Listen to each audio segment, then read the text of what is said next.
D'accord, j'ai deux questions. Et qu'il y a une discussion, vive discussion qui peut être à l'intérieur de l'Église sur les femmes.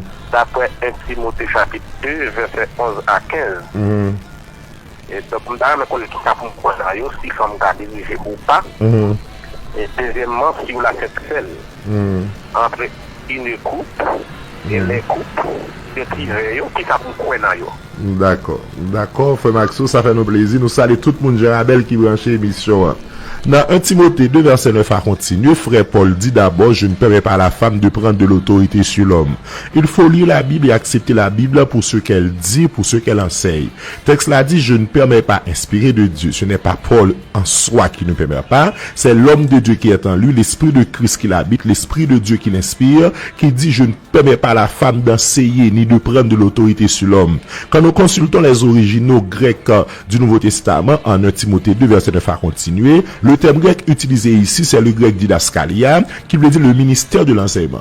Il ne s'agit pas que femme pas à transmettre connaissance, pas du tout. Dans la Bible, nous constatons des textes bibliques qui encouragent femmes à partager connaissance. Il n'est pas question que femme pas servir témoin. Parce que quand Christ disait, vous serez mes témoins, la femme est incluse. Quand Christ disait, allez faire de toute la sorte des disciples, la femme est incluse. Le grec didaskalia, le ministère de l'enseignement, est encore plus fort que le simple fait, le fait d'enseigner. Il y a une grande différence entre le don d'enseigner dans l'église et le ministère docteur. Quand on va porter attention à lui-même. Un docteur, c'est mon cap élaborer connaissance, c'est mon cap élaborer savoir. Un docteur, c'est mon cap élaborer, écouter science, cap élaborer ça pour l'église la croire, ça pour l'église l'accepter, ça pour l'église la d'accord, qui est différent d'un monde qui recevons connaissance, cap transmettre connaissance là. L'apôtre Paul qui a écrit 1 Timothée 2, Paul sait très bien que une grande femme de l'église de Rome, qui est les Priscille, qui était une membre qui a dirigé l'église là, qui fait partie du conseil des anciens. D'ailleurs, son vrai nom n'était pas Priscille, on l'a appelé Priscille parce que en latin Priscilla voulait dire ancienne parce qu'elle faisait partie du collège des anciens. Une femme membre du collège des anciens est encore plus importante que le corps ministériel. Ça n'a pas de corps ministériel, pasteur, docteur, prophète, apôtre, parce que faut passer dans le corps ministériel là pour venir dans le collège des anciens. Priscille faisait partie non seulement du collège des anciens, mais nous avons Priscille en Actes des Apôtres en chapitre 17 à continuer, qui rencontre le grand docteur de l'église primitive Apollos. Là, pour comprendre dimension pédagogique Apollos, faut qu'à comprendre problème de division cause à Corinthe, côté que gon parti monde qui pire mais laisser Paul qui fait enseignement l'église là, gon parti pire mais laisser Apollos. Écoutez, c'est un très bon exemple en tous les cas, c'est du fanatisme, c'est du sectarisme, c'est à dénoncer, mais de ce sectarisme, ce que nous pouvons apprendre, c'est que Apollos n'était pas n'importe qui. D'ailleurs, les frères Luc qui écrit l'Évangile des Apôtres l'a présenté Apollos, lui présenté comme un homme éloquent, versé dans les Écritures, un grand érudit. Apollos a été étudié à Alexandrie, à l'université d'Alexandrie. Apollos a une grande culture générale, c'était un grand connaisseur, un grand savant. Bible a dit là, Apollos rencontré avec cette femme dont nous citons, à savoir Priscille, collaboratrice de l'apôtre Paul. Priscille mettait Apollos chita pour lancer la parole. Mais les connaissances que Priscille vont transmettre ne sont pas vraiment de Priscille. Priscille pas émis sur la préparer en soi lui-même, étude en soi lui-même, connaissance en soi. Priscille n'est pas une doctoresse de l'église. Elle fait office d'enseignante alors qu'elle n'est pas doctoresse. Cela veut dire quoi? Quand l'apôtre Paul nous dit je ne permets pas la femme d'enseigner, une femme pas qu'à charger de la nourriture spirituelle, pas qu'à celle qui prend ingrédients dans marché Saint-Marc là, qui nettoyer, qui préparer, mettre sous différents qui cuite manger ya. Mais si l'apôtre Paul cuite manger ya, ou après va attirer une femme collaboratrice de Paul tant qu'on lui dit, ou après ni prend manger Paul fait à séparer là, ou après écouter notamment et à Colos ou à Philippe des femmes qui dans l'équipe Paul là comme Évodie Saint-Tiche, ou après femme ça va séparer manger ya, ou après va crête des femmes que Paul chargé titre pour encourager yo, il a enseigné d'autres femmes dans l'église là, ou à privé tout et sacré des femmes qui déjà connaissent tant coup Feubé, qui fait partie de l'équipe ministérielle de Paul, ou à venir transmettre manger à l'arrivée à Rome. Tout Priscille, femme collaboratrice de l'apôtre Paul, ou après la transmettre connaissance. Priscille était tellement investie de savoir divers, de connaissances spirituelles. Priscille expliquait à Apollos la grâce pi bien. D'après ça, Luc dit, Priscille exposait l'évangile là, Jésus-Christ pi bien à Apollos que Jean Apollos te comprendre. Cela veut dire quoi? La femme peut transmettre le savoir, elle ne peut pas être, écoutez, principal responsable docteur d'une assemblée ou d'une communauté chrétienne. Texte là dit, je ne mets pas la femme d'enseigner, le ministère de l'enseignement, mais il dit tout, je ne permets pas à la femme d'abord de prendre de l'autorité sur l'homme.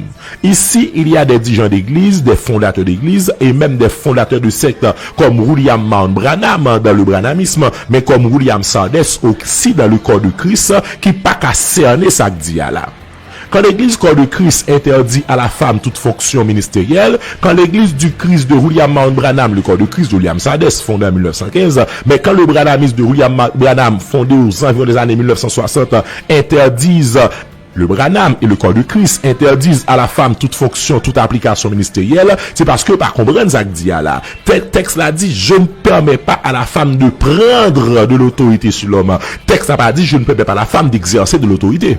Pas du tout. D'abord, sous la loi, en Juge chapitre 4, nous venions une femme qui occupait la fonction de Moïse à la tête de la nation d'Israël, qui c'est Déborah, qui a exercé autorité. Mais est-ce que Déborah, c'est lui qui fait tête les prophétesses? Est-ce qu'elle fait tête les juges qui a dirigé Israël? Non, c'est Dieu qui l'a choisi. La femme ne peut pas prendre de l'autorité. Mais le texte ne dit pas que la femme ne peut pas exercer de l'autorité. Aux côtés de Moïse, à la tête d'Israël, le prophète Michée dit, Dieu plaçait deux mondes. Qui deux mondes? Aaron et Myriam était une femme. Myriam faisait partie du trio hiérarchique d'Israël. Myriam faisait partie, écoutez, de ce car les bon Israël là. Israël était dirigé par trois personnes, la Bible nous dit. Il y avait Moïse, il y avait Aaron, il y avait aussi Myriam. Moïse était tellement devant la scène, certaines fois on oublie Myriam, mais Myriam faisait partie, écoutez, de cela dont Dieu a choisi. Quand Dieu fait choix d'une femme, qu'elle soit prophétesse ou autre, quand le staff de l'église, que les responsables de l'église, quand le collège des anciens fait choix d'une femme pour accomplir une fonction, on ne peut pas dire femme n'a prend autorité sur garçon. Prendre autorité sur l'homme, son femme lui-même qui choisit d'une certaine autorité délibérée que le pral fait tel bagaille, il décide, garçon après balle l'a décidé. Mais imaginons, si le corps ministériel d'une assemblée confie à une femme la responsabilité de diriger un culte, on ne peut pas dire ici cette femme a pris de l'autorité sur l'homme. C'est inacceptable, c'est aberrant. C'est illogique. Si le collège des anciens charge une femme prophétesse d'être responsable des veilles de nuit de l'église, cette femme qui dirige cette veille de nuit, elle ne prend pas de l'autorité. Certes, elle exerce de l'autorité, mais l'autorité qu'elle exerce, elle ne l'a pas prise, elle l'a reçue du collège des anciens. Et ça fait dans 1 Corinthiens chapitre 7 là, et chapitre 11 notamment, 1 Corinthiens chapitre 11 là, où après frère Paul qui a insisté sur ministère femme dans l'église là, la question voilà qui est nécessaire. Paul dit, jugez-vous même, si une femme prie ou prophétise sans être voilée, est-ce que le normal? Quand l'apôtre Paul nous dit si une femme prie ou prophétise dans l'église sans être voilée, est-ce normal? D'une manière tacite, d'une manière sous-entendue, frère Paul tout dit que femme n'a qu'à prophétiser.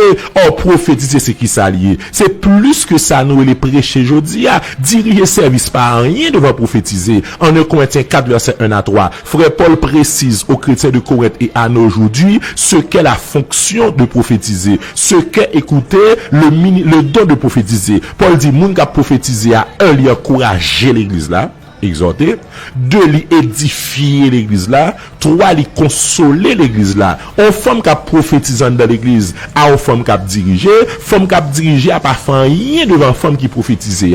Le prophète ou la prophétesse, écoutez quelque part, c'est la voix de Dieu dans l'église. Si une femme peut prophétiser dans l'église, si une femme peut être prophétesse, qu'il s'agit de l'Ancien Testament, qu'il s'agit du Nouveau Testament, nous avons des femmes prophétesses, Déborah dans l'Ancien Testament, mais nous avons de nouveau les femmes des filles de Philippe, les 4 filles vierges de Philippe, que frère Luc dans Actes des Apôtres chapitre 21 précisait qu'il prophétisait dans l'église primitive. Quand la femme est prophétesse, la femme fait office de porte-parole de Dieu, la femme prend bon Dieu pour te by peuple là. Quand la femme est prophétesse, par une fonction spirituelle dans l'église, la femme ne va pas exercer, sauf que ce qui reste et demeure, écoutez, radical, catégorique et absolu, on femme pas qu'à prendre autorité de par lui-même. Donc autorité femme n'a pas exercer pas qu'en autorité délibérée, faut son autorité déléguée. Autorité déléguée, c'est qui s'allie, son autorité qui coiffée par une certaine autorité masculine. Toutes les femmes que j'ai citées ont été coiffées par une autorité masculine,